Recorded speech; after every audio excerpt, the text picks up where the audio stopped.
The last thing the men behind the curtain want is a conscious, informed public capable of critical thinking, which is why a continually fraudulent zeitgeist is output via religion, the mass media, and the educational system. They seek to keep you in a distracted, naive bubble, and they are doing a damn good job of it. In 2005, an arrangement between Canada, Mexico, and the United States was made. This arrangement, unannounced to the public, unregulated by Congress, merges the United States, Mexico, and Canada into one entity, erasing all borders. It's called the North American Union, and you might want to ask yourself why you've never heard of this. In fact, there is only one mainstream reporter who has actually heard of and has had the courage to cover this issue. The Bush administration's open borders policy and its decision to ignore the enforcement of this country's immigration laws is part of a broader agenda. President Bush signed a formal agreement that will end the United States as we know it, and he took the step without approval from either the U.S. Congress or the people of the United States. It's a deal that few have even heard of. It's being done again by very few people at the very top on behalf of the investment class, but the working class of people, political officials across our country, from communities, from cities and so forth, they don't know anything about this.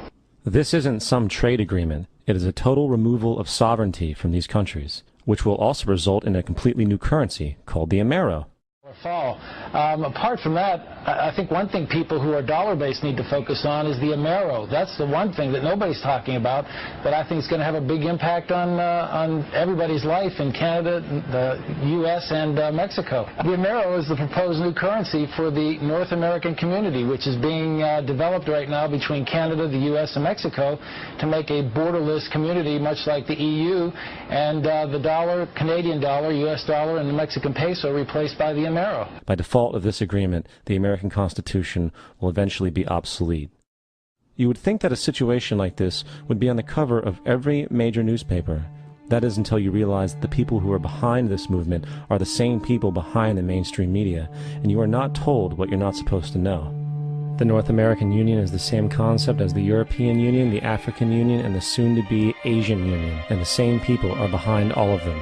And, when the time is right, the North American Union, the European Union, the African Union, and the Asian Union will be merged together, forming the final stages of a plan these men have been working on for over 60 years. A one-world government.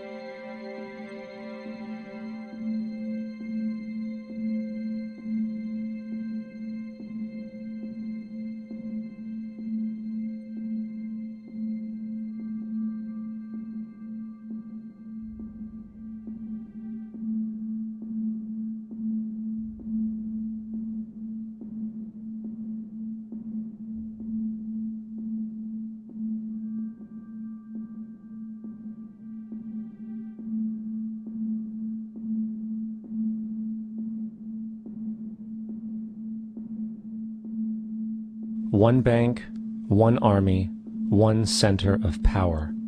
And if we have learned anything from history, it is that power corrupts, and absolute power corrupts absolutely.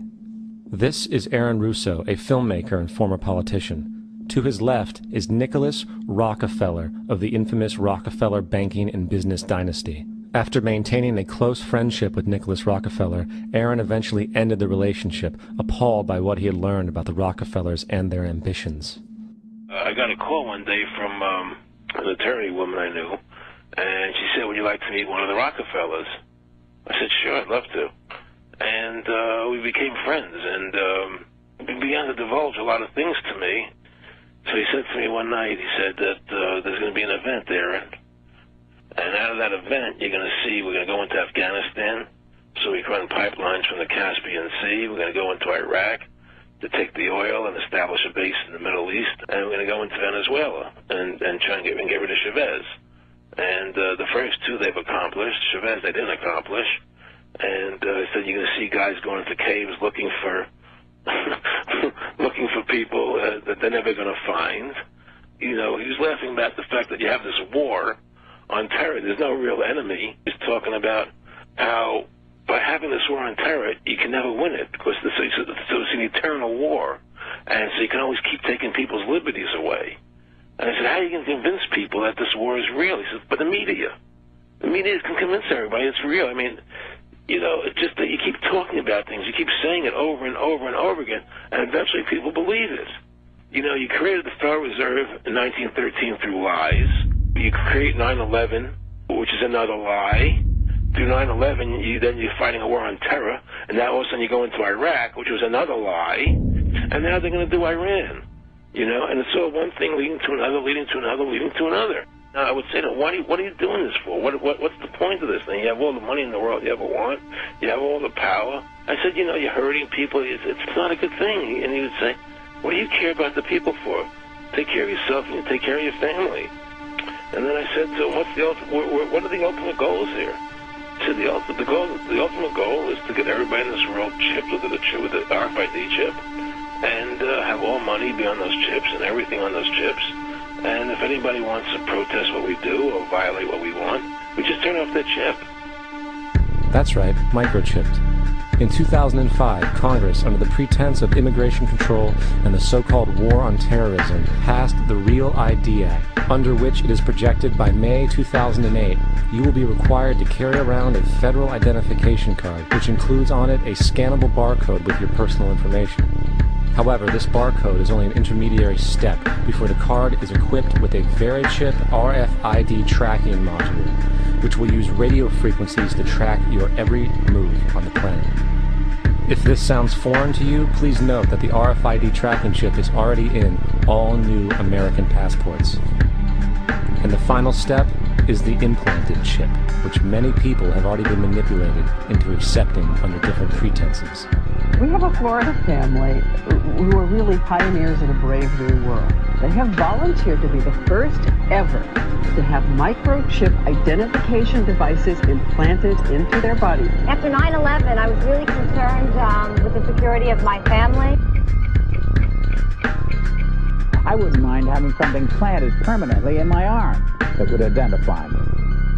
In the end, everybody will be locked into a monitored control grid where every single action you perform is documented. And if you get out of line, they can just turn off your chip, for at that point in time, every single aspect of society will revolve around interactions with the chips. This is the picture that is painted for the future if you open your eyes to see it. A centralized one-world economy where everyone's moves and everyone's transactions are tracked and monitored, all rights removed. The most incredible aspect of all. These totalitarian elements will not be forced upon the people. The people will demand them.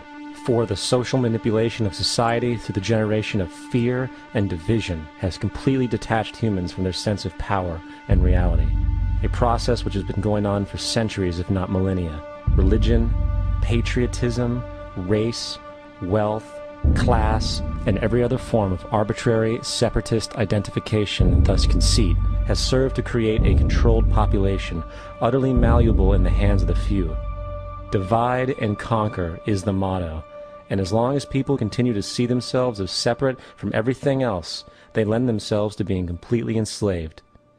The men behind the curtain know this, and they also know that if people ever realize the truth of their relationship to nature, and the truth of their personal power, the entire manufactured zeitgeist they prey upon will collapse like a house of cards.